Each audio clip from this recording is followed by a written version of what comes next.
తెలుగు సినిమాల్లో కథానాయకుడికి తల్లి పాత్రకు బరువు పెరుగుతుంది. ఈ పాత్రను చేయడానికి ఇదివరకు వెండితెరపై మెరిసిన తారలు ముందుకు వస్తున్నారు. నటనలో అనుభవం కలిగిన వీరు సినిమా విజయానికి దోహదపడుతున్నారు. అందుకే వీరికి విలువ పెరుగుతుంది. సినిమాలో తల్లుల రెమ్యూనరేషన్ గురించి రమ్యకృష్ణ, మెగాస్టార్ చిరంజీవి, నటసింహ బాలకృష్ణ, విక్టరీ వెంకటేష్, కింగ్ నాగార్జునుల పక్కన హీరోయిన్ గా నటించి కుర్రకారుల మదిని దోచుకున్న అందాల నటి రమ్యకృష్ణ. వయసు పెరిగినా పెళ్లి అయి తల్లి అయినా టాలీవుడ్ లో ఈమెకు క్రేజ్ తగ్గలేదు. ఇప్పటికీ ప్రముఖ పాత్రలో నటిస్తూ బిజీగా ఉన్నారు. బాహుబలి, సోగ్గాడి చిన్ని నాయన సినిమాల్లో హీరో తల్లిగా నటించి మెప్పించారు. బాహుబలిలో శివగామి పాత్రలో ఇమిడిపోయారు. ఈమె రోజుకు 2 లక్షల రెమ్యూనరేషన్ తీసుకుంటూ టాప్ పొజిషన్ లో ఉన్నారు. జయసుధ, తెలుగు తొలితరం హీరోల పక్కన కథానాయికగా నటించి సహజ నటిగా పేరు తెచ్చుకున్న జయసుధ తల్లి పాత్రలోనూ పరకాయ ప్రవేశం చేశారు. అమ్మ నాన్న ఓ తమిళమ్మాయి, బొమ్మరిల్లు సినిమాల్లో హీరో తల్లిగా అద్భుత నటనను ప్రదర్శించారు. అక్కడి నుంచి అనేక సినిమాల్లో అమ్మ పాత్రలను పోషించారు. ఈమె సినిమాకు 20 లక్షలు లేదా రోజుకు 1,00,000 చొప్పున రెమ్యూనరేషన్ తీసుకుంటున్నారు. నదియా, 25 ఏళ్ల క్రితం మలయాళం, తమిళం సినిమాల్లో నదియా హీరోయిన్ గా చేశారు. మంచి విజయాలను తన ఖాతాలో వేసుకున్నారు. అప్పుడు తెలుగులో బజారు రౌడీ, వింత దొంగలు చిత్రాలు చేసిన తెలుగు సినీ అభిమానులకు చేరువ కాలేకపోయారు. కానీ ఆమె సెకండ్ ఇన్నింగ్స్ తెలుగు పరిశ్రమలో దూసుకుపోతుంది. మిర్చి సినిమాలో ప్రభాస్ తల్లిగా ఆకట్టుకున్నారు.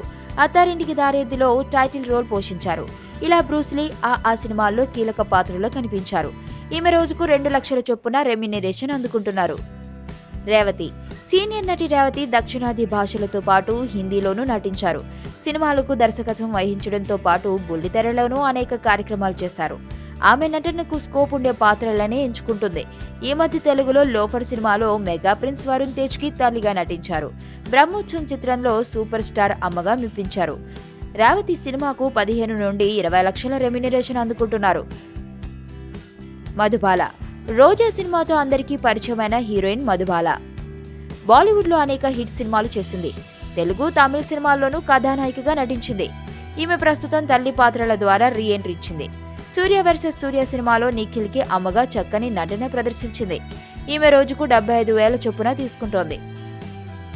ప్రగతి, 2003లో విడుదలైన గంగోత్రి సినిమా నుంచి మొన్న హిట్ అందుకున్న నేను శైలజ సినిమా వరకు దాదాపు 80 సినిమాల్లో హీరో హీరోయిన్ కి అమ్మగా కనిపించిన నటి ప్రగతి.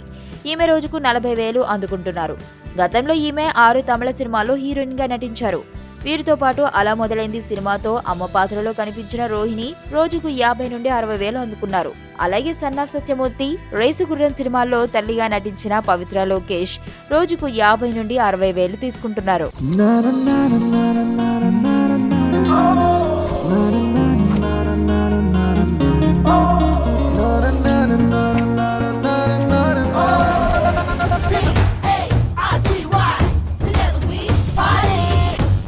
పాప బాబా రాందేవ్ బ్యాచ్ అన్నమాట.